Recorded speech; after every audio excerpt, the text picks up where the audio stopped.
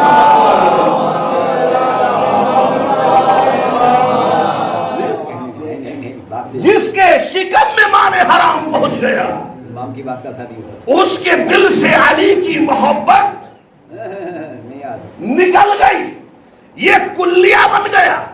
اب آپ دیکھتے جائیے گا، جو علی سے محبت کرتا ہے سمجھ لو کہ رزق حلال میں پل رہا ہے۔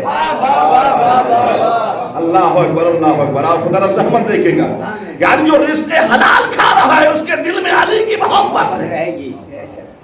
اور علی کی محبت کے لیے مذہب مسلک نہیں، کوئی شرط نہیں ہے، جو چاہے علی سے محبت کرے، جو چاہے حسین سے محبت کرے، مگر شرط یہ ہے کہ رزق حلال ہو۔ غور فرمائیے گا، حضرت ابو ذر غفاری اس عالم میں شام میں پہنچی کہ جہاں یہ باتیں اور اعلان ہو رہی تھی، ان کو بھی معلوم تھا دشمنوں کو بھی کہ علی کی محبت کو اگر دل سے نکالنا ہے تو شام کے بچوں کو رزق حرام کھلا دو۔ ہائے ہائے ہائے، ہمارے عزیز ہے، رزق حرام کھلا دو، اس لیے کہ زخم دھو جاؤ، پٹی نہ دھو، جڑ کاٹو، تاکہ معلوم ہو جائے۔ اس لیے کہ شام کے اندر یہ کیفیت ہو چکی تھی، نوجوانوں سنیے گا، تاریخ پڑھ رہا ہوں آپ کے سامنے، شام کے اندر یہ کیفیت تھی کہ اگر بچے آپس میں کھیلتے تھے، اور سن لیجیے گا غور سے، آپس میں بچے کھیلتے تھے اور کوئی بچہ کسی کی چیز چرا کے چلا جاتا تھا تو یہ آواز ابھی کون لے گیا؟ علی لے گیا۔ نہیں، زندہ باد صاحب، زندہ باد۔ اور محسوس کا کوئی بات نہیں ہے، میرا پیغام جو اب تک پہنچنا یا نہیں پہنچا، کہا کون چرا کے لے گیا؟ علی لے گیا۔ جی، بچوں کی یہ کیفیت، یہ ذہنیت شام کے بچوں کی بدل گئی تھی، اور خود میرے ساتھ ہوا یہ واقعہ۔ میں جس وقت نجف اشرف بازار امام جعفر صادق رحمۃ اللہ میں پہنچا تو میرے ساتھ کچھ مستورات تھی، انہیں مارکیٹ سے کچھ چادر وغیرہ خریدنا تھی۔ چادر خریدی، انہوں نے آپس میں لڑکوں نے جو بیٹھے تھے، مجھے بنی ہوئی تھی، انہوں نے جو مثلاً 500 روپے کی ٹی شرٹ تھی وہ 100 روپے میں بیچ رہے تھے۔ ہندوستانیوں کو معلوم ہے کتنا لالچی ہوتا ہے۔ اب جب 500 روپے کی ٹی شرٹ ہے اور 100 روپے مل رہی ہے، اور یہ تو ہندوستان میں سستیاں مل رہی ہیں، مگر جیسے ہی وہ مستورات نے اپنے پرس نکالا اور اس کو پیسے دیے تو اس نے اس کا پرس مار لیا۔ جیسے پرس مارا، ان کو کچھ معلوم نہیں ہوا، میں بھی ساتھ۔ اب دکان پہ پہنچے جہاں سے آبا خرید لی تھی، آبا خرید لی، پیک کرا لی، اب پیسے دے گا کہ یہ نمبر آیا، دیکھا کہ جیب کٹ گئی۔ وہ دکاندار بولا، علی بابا آپ کیا محسوس کر رہے ہیں بھائی؟ آپ سوچیں، کہا آپ کی جیب علی بابا لے گیا، یعنی 1400 سال کے بعد بھی آج بھی عرب کی ذہنیت علی کے خلاف ہے۔ بے شک ہے، اس وقت میں کیا عالم ہوگا جوہری بدتر تھا وہ، کہ جب دور امیر معاویہ تھا، علی کے خلاف پروپیگنڈا بنا ہوا تھا۔ آپ توجہ فرمائیے گا، تاریخ خط کر رہا ہوں آپ کے بچوں کے لیے، کہ اتنا یہ فہمس ہو گئی کہ جس کے شکم میں مال حرام پہنچ گیا وہاں سے علی کی محبت رخصت ہو جائے گی۔ ختم ہو گئی۔ اور ایسے ویسے نہیں بیٹھے ہوئے تھے اس میٹنگ کے اندر، جب کوئی پلاننگ ہوتی ہے تو بڑے بڑے عقل مند دانشور بیٹھتے ہیں، اس لیے کہ امیر معاویہ کو جتنی تکلیف علی سے تھی اس سے کسی دن نہیں تھی۔ کہا یہ کیا کہتا ہے کہ جہاں علی کی محبت کا رشتہ ختم ہو جائے، تو انہی دانشوروں میں حضرت عمر عاص، جس کے لیے رسول نے فرمایا کہ یہ وہ شخص ہے کہ اگر یہ نہ ہوتا تو کبھی اسلام کی ریڑھ کی ہڈی نہ ختم ہوتی. اسلام کی ریڑھ کی ہڈی توڑنے والا یہ وہ شخص ہے. اللہ میں باپ توجہ کرے غور کیجیے گا کہ یہ مشورہ ہوا کہ ہم نے حدیث سنی ہے کہ جس کے شکم میں مال حرام پہنچ گیا وہاں سے علی کی محبت رخصت ہو جائے گی. بس اسی طریقے سے سننے کے آپ سن رہے ہیں, وہاں سے علی کی محبت رخصت ہو جائے گی. کافر کریں کیا کہ آپ بڑوں کو تو چھیڑو نہیں, چھوٹوں کو چھوڑو نہیں. بڑوں کو چھوڑو نہیں, چھیڑو نہیں, چھوٹوں کو چھوڑو نہیں. کافر کیا کہہ رہے کہ یاد رکھو ہمارے بیت المال میں جو مال ہے وہ مال حلال نہیں, مسلمانوں کا حق ہے جو ہم نے غصب کیا ہوا ہے, لہذا اسی مال حرام سے حلوہ بنایا جائے, بچوں کو کھلایا جائے گا. اور جب حلوہ بنایا جائے گا تو ایک اعلان دربار عام میں کہ جتنے بھی شام کے بچے ہیں وہ آ کر کے حلوہ کھا لیں. میں کیا کہہ رہا ہوں, لہذا اپنے بچوں کو کھانا کھانا, اسی لیے شریعت کا حکم ہے جب کسی دسترخوان پہ بیٹھو تو جانوروں کی طرح بغیر سوچے سمجھے نہ کھاؤ, پہلے سوچ لو یہ حلال بھی ہے یا نہیں. سبحان اللہ. ایک صلوات بھیجے گا محمد والے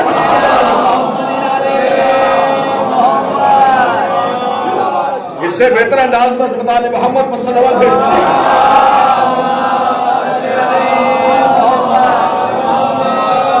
بہت جلدی بات انشاءاللہ بات کا مجھے مطلب یعنی کہ حلوے کا انتظام کیا جائے. آپ پیسہ کے پیسہ ہمارے پاس, یہ بیت المال کون سے تیرے باپ کا مال ہے, یہ مسلمانوں کا حق ہے جو تو نے غصب کر کے رکھا, لہذا بہترین حلوہ بنا دیا جائے. حلوہ بنایا گیا, بیلان عام کر دیا گیا. ابو ذر غفاری جنگل گئے ہوئے تھے, ان کی ایک بچی تھی جو سنو شعور میں نہیں تھی مگر چھوٹی عمر تھی. جیسے ہی اور بچے حلوہ لینے کے لیے گئے تو وہ بچے بھی حلوہ لینے کے لیے چلے گئے. پیغام پہنچا رہا ہوں, مجلس سے پہنچا رہا ہوں, یعنی وہ بچے بھی بچوں کے ساتھ چلی گئی. ابو ذر غفاری جنگل سے لکڑی لے کر کے آ رہے تھے, دیکھا کہ بیٹی کے ہاتھ میں حلوہ ہے. میں کیا کہہ رہا ہوں, بیٹی کے ہاتھ میں کٹوری ہے, اس میں حلوہ ہے, بادام, چھوارے, کشمش, دیسی گھی میں بنا ہوا نایاب تحفہ. ابو ذر غفاری نے لکڑی بعد میں پھینکی, پہلے یہ سوال کیا میرے لال چینی ہمارے گھر میں نہیں تھی. میں کیا کہہ رہا ہوں, چینی میرے گھر میں نہیں تھی, سوجی میرے گھر میں نہیں تھی, بادام میرے گھر میں نہیں تھے, یہ مرقہ میرے گھر میں نہیں تھی. میرے لال یہ بتا یہ حلوہ آیا کہاں سے. اب غور فرمائیے گا, ایک صلوات بھیجے نا محمد والے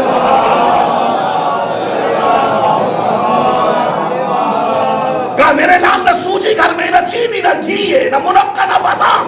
میرا بیٹا یہ بتائے آیا کہاں سے.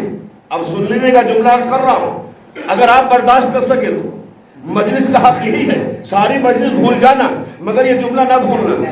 ہر باپ کی ذمہ داری ہے کہ اپنی بیٹی سے پوچھے واہ واہ واہ, ارے سنت ابو ذر پہ عمل کرو. ہر باپ کی ذمہ داری ہے کہ بیٹا میں نے 50,000 کا موبائل تجھے دلایا نہیں تھا, یہ آیا کہاں سے. زندہ آباد. ایک صلوات بھیجے نا محمد والے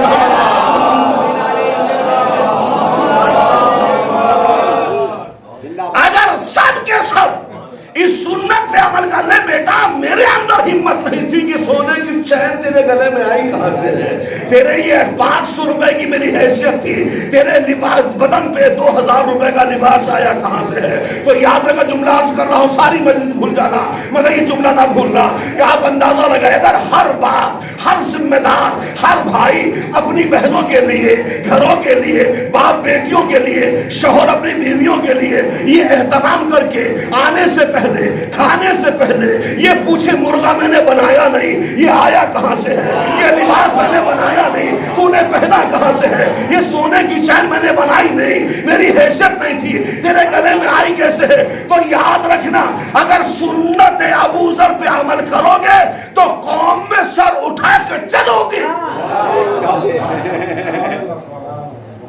قوم میں سر اٹھا کے چلو گے. اگر آنکھیں بند کر لی تو یاد رکھنا قوم کے درمیان میں سر جھکا کے چلو گے. ایک صلوات بھیجے گا محمد والے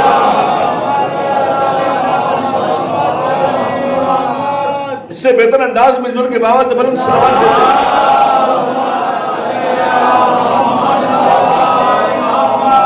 اب میں آپ سے نہیں کہہ رہا کہ آپ سر اٹھا کے چلیں یا سر جھکا کے چلیں. اسلام نے کہا ہے کہ سر اٹھا کے چلنا. میں کیا کہہ رہا ہوں؟ حکم شریعت سر اٹھا کے چلنا مگر آنکھیں جھکا کے چلنا. سر اٹھا کے چلنا مگر نظریں جھکا کے چلنا. اس لیے کہ تم نظریں جھکا کے چلو گے تو تمہاری تعریف نہیں ہوگی, تمہارے باپ کی تعریف ہوگی. اس لیے کہ جب بیٹا اتنا شریف ہے تو باپ کتنا شریف ہوگا. صلوات بھیجے گا محمد والے محمد.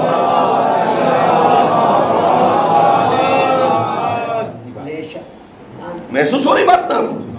دل کے قریب گفتگو ہو رہی ہے نہیں ہو رہی؟ یعنی آپ اندازہ یہ لگائیں اگر ہم شریعت محمدی پہ عمل نہیں کریں گے تو پھر یاد رکھنا زمانہ بڑا ظالم ہے, بخشے گا نہیں. سر اٹھا کے چلیں, نگاہ جھکا کے رکھیں, اس لیے کہ شورفا کی پہچان یہی ہے, شریف لوگوں کی پہچان یہی ہے, خاندانی لوگوں کی پہچان یہی ہے. تو جو گفتگو میں نے آپ کی خدمت عالیہ مرض کیا, یہی پورا واقعہ جناب مریم کے لیے نقل ہے. جناب مریم معصومہ ہیں بے شک اور معصوم نبی کی کفالت میں ہے. بے شک جناب زکریا پیغمبر کی کفالت میں ہے اور ان کی طہارت کے لیے قرآن کی آیتیں گواہ ہیں. نہیں بے شک صاحب. مگر جب 3 دن تک روزہ رکھا اور روزے پہ روزہ رکھنے کے بعد ذوق محسوس ہوا, اللہ نے ان کے روزے کے بدلے, عبادت کے بدلے بہترین انتظام کیا. یعنی اللہ نے دسترخوان پہ جنت کے کھانے لا کے رکھ دیے. بے شک صاحب بھیجا, جنت کے کھانے لا کے رکھ دیے. انگور ہے, سیب ہے, انار ہے, ایسی سی نعمت ہے خدا کی پناہ. جیسے جناب زکریا کیونکہ سرپرست تھے, آ کر کے دروازہ کھٹکھٹایا, مریم یہ آیا تھا, دروازہ کھولو. معصومہ ہے مریم. بے شک صاحب. میں کیا کہہ رہا ہوں آپ کی خدمت میں؟ معصومہ معصومہ ہے, عصمت و طہارت پہ قرآن گواہ ہے. کہا مریم دروازہ کھولو. آپ نے جملہ نہیں سنا, محسوس نہیں کیا. مریم دروازہ کھولو یعنی کفیل ہے جناب زکریا, سرپرست ہے جناب زکریا, مگر پہلے کیا کہا, دروازہ کھٹکھٹاؤ. میں کیا کہہ رہا ہوں؟ اگر آپ کی بیٹی ہی صحیح ہے مگر گھر میں جانے سے پہلے دروازہ کھٹکھٹا کے جانا. اگر بغیر دروازے کھٹکھٹائے جاؤ گے تو یہ شریعت آپ کو اجازت نہیں دیتی, بھلے ہی آپ کی بیٹی ہے, بھلے ہی آپ کے داماد ہے. اس لیے حکم شریعت ہے پہلے آواز دو. نہیں صاحب, جب آواز دو گے اندر سے آواز آئے گی, بسم اللہ تشریف لائیے گا. جب تشریف لائے گا تو اب حکم شریعت ہے کہ اب تم سلام کرو. موضوع پہ آ گئے آپ کی خدمت میں. اب آنے والے پر واجب ہے کہ وہ سلام کرے. کس پہ واجب ہے؟ باپ بیٹی کے گھر جا رہا ہے, باپ یہ نہ سمجھے کہ میں ابا ہوں. میں کیا کہہ رہا ہوں؟ ایک صلوات بھیجے نا محمد والے محمد.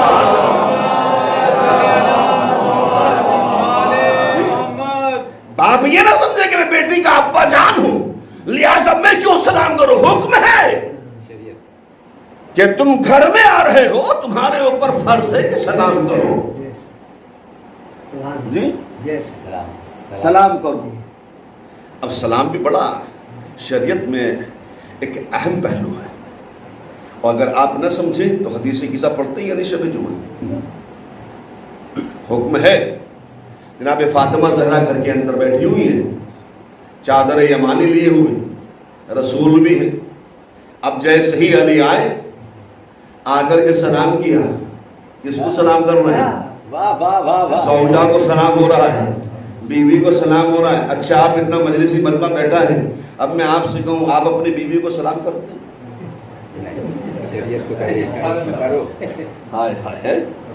آپ اتنی مجلس سے سنتے ہیں, مجلسی مجمع بیٹھا ہوا ہے, آپ جا کر کے بیوی کو سلام کرتے ہیں؟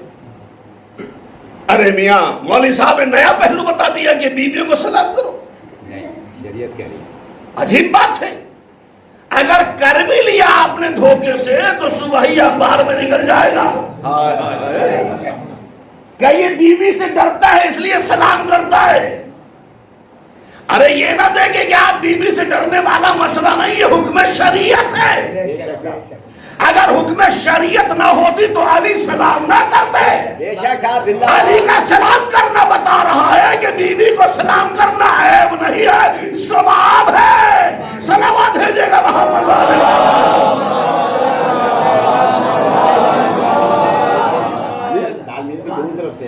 لہذا اگر آپ گھر میں بھی آئیں تو سب سے پہلے گھر میں بھی کوئی نہیں ہے نہ ہو مگر آپ سلام کریں. نہ بیوی ہے، نہ بچے ہیں، نہ اہل و عیال ہے، کچھ بھی نہیں. یہ خالی دیواریں ہیں، ادھر بھی دیوار ادھر بھی دیوار، خالی صحن پڑا ہوا ہے. اب حکم ہے کہ آپ سلام کریں. گھر میں داخل ہوتے وقت سورہ توحید پڑھیں. میں مجلس اس لیے پڑھ رہا ہوں کیونکہ میں امام جمعہ کی حیثیت سے ہوں. اگر امام جمعہ کی حیثیت سے نہ ہوتا تو آپ کو میں نقطے پڑھ کر کے نکل کے چلا جاتا، تب تک مجلس ختم ہو گئی ہوتی. اس طرح محمد والے محمد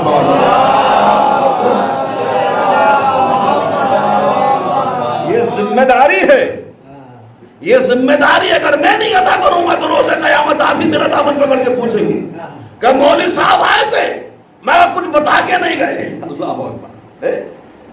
اور ہمارے ممبروں پہ یہ باتیں ہوتی نہیں تھی، نہ نماز کی نہ روزے کی. یہ مولوی صاحب پتہ نہیں کہاں سے عجیب عجیب باتیں ہو رہی ہیں. ایک سوال محمد والے محمد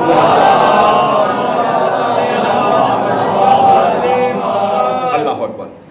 یعنی اگر گھر میں کوئی بھی نہ ہو تو آپ سورہ توحید پڑھیں، یعنی سورہ قل هو اللہ پڑھے گھر میں داخل ہونے سے پہلے. یا رسول اللہ اس سورہ قل هو اللہ سے کیا ہوگا؟ بہت کچھ ہوگا. کہا تمہیں معلوم نہیں جب تم سورہ توحید پڑھ کے دہنا قدم رکھو گے تو اللہ نے کچھ فرشتے مومنوں کے گھر کی حفاظت کے لیے رکھے ہیں. ادھر سلام کرو گے وہ ملائکہ تمہارے سلام کا جواب دیں گے. اللہ کو یقین نہیں آتا؟ آپ نے غور نہیں فرمایا؟ یہ فرشتے یہ ملائکہ تمہارے سلام کا جواب دیں گے. اسی لیے حکم شریعت ہے قبرستان میں جب داخل ہو تو سلام کرو تاکہ مردے تمہارے سلاموں کا جواب دے. عجیب فلسفہ ہے دین کا، عجیب مسئلہ ہے دین کا. یعنی مردے تو سلام کا جواب دے اگر ہم اپنے امام کو سلام کریں. اب وہ ایسا امام نہیں زندہ پردہ غیب میں، کیا وہ ہمارے سلام کا جواب نہیں دیں گے؟ یعنی تمہارے مردے دے رہے ہیں، ہمارا وقت کا امام نہیں دے رہا ہے. سوال محمد والے محمد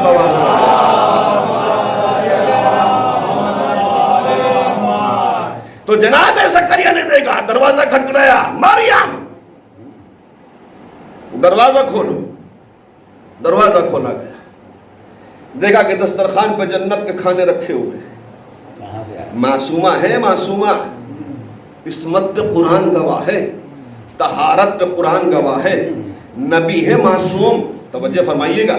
جیسے دسترخوان پہ کھانا رکھے ہوئے دیکھا، انواع قسم کے پھل رکھے ہوئے دیکھے تو پہلا سوال یہ کیا جناب زکریا نے، میرے بیٹا یہ بتاؤ یہ سیب آئے کہاں سے؟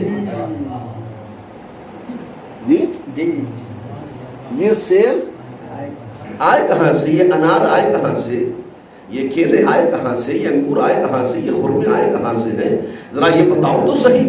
پھر جناب مریم نے بتایا ان اللہ یرزق من یشاء بغیر حساب. اے زکریا پیغمبر، اللہ جس کو چاہتا ہے بغیر حساب رزق عطا کر دیتا ہے. ایک صلوات بھیجے گا محمد والے. بس میرے قوم کے نوجوانوں، اگر مولوی کی بات نہیں مانے نہ مانے مگر نبی کی تو ماننی پڑے گی. نہ مانیے خطیبوں کی، ذاکروں کی، وہ نہ مانیے مگر نبی کی تو ماننی پڑے گی. جب نبی اس انداز میں گفتگو کر رہے ہیں تو آپ کو دقت کیا ہے؟ آپ بھی کم سے کم گھر کے ماحول کے لیے چیز کو سوچیں. ایک سوال محمد والے محمد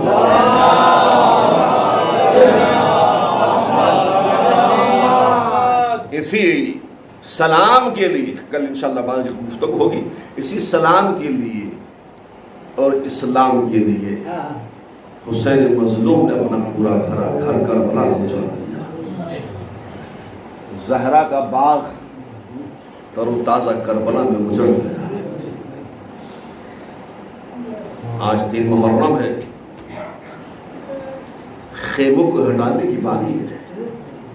عمر سعد شمر کا لشکر، پسر سعد کا لشکر، ہولی کا لشکر، سنان ابن انس کا لشکر، جس وقت دریا پر مولا عباس نے خیمے لگائے تھے، خیموں کو لگتے ہوئے دیکھا کہ یہ خیمے ہٹا دیے جائے۔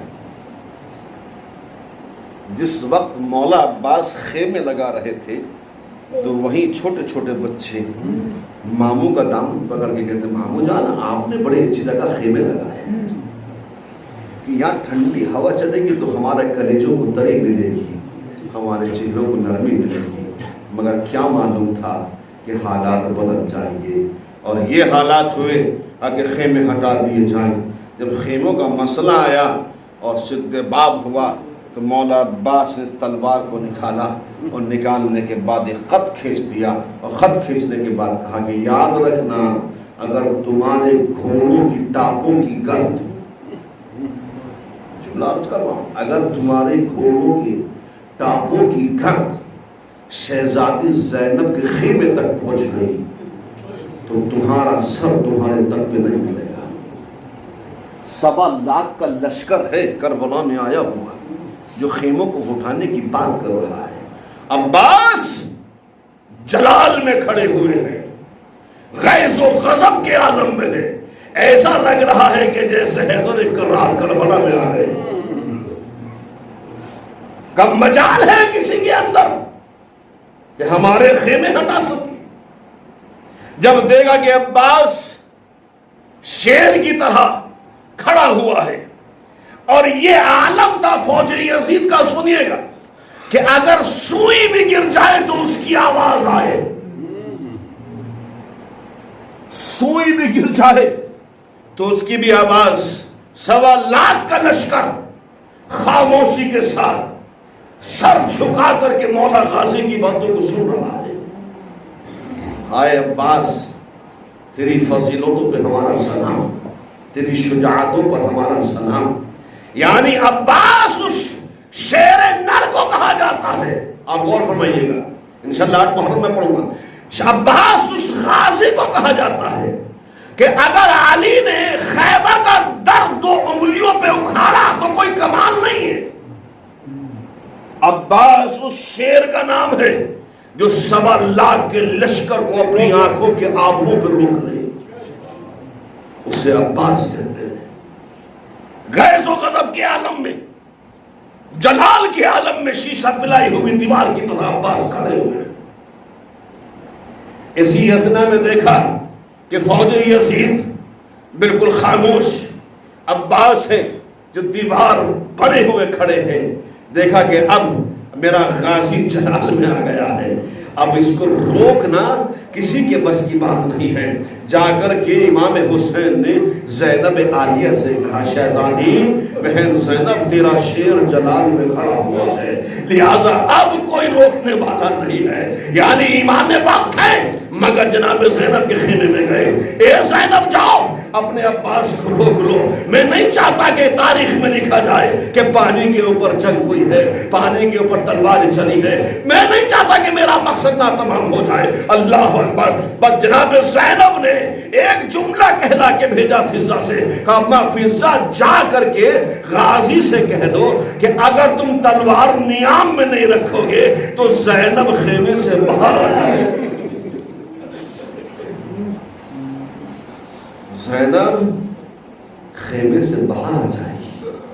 بھائی اتنا جملہ سننا تھا غازی نمبردار کا، نکلی ہوئی تلوار کو نیام میں رکھا اور کہا انا للہ و انا الیہ راجعون۔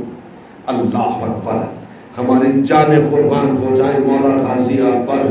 آپ کا فقط ایک جملہ اس بات کی دلیل ہے کہ آپ نے یہ جملہ سنا کہ عباس اگر تلوار نیام میں نہیں رکھو گے تو زینب خیمے سے باہر آ جائے گی. مگر اللہ اکبر، اے مولا غازی، جب آپ نہیں ہوں گے خیموں میں آگ لگ جائے گی، زینب کے سر سے چادریں چھن جائے گی. مولا اس وقت کیا کیجئے گا؟ اور تاریخ مقتل کا جملہ ہے، جب شمر لعی نے جناب زینب کی چادر کو چھینا اور نو کے نیزہ سے چھین کر کے نیزے پہ باندھ کر کے اس چادر کو لے کے گیا ہے جہاں عباس کا لاشا پڑا ہوا تھا. اور لاشا پڑے رہنے کے بعد وہاں جا کے یہ جملہ شمر ملعون نے کہا، اے عباس تجھے بڑا ناز تھا زینب کی چادر پر، لے میں چادر لے کر کے آ گیا. اے عزادارو، بس مولا عباس کا لاشا دریا پہ تڑپنے لگا، کبھی اٹھتا تھا کبھی گرتا تھا، آواز آ رہی تھی، اے شہزادی موت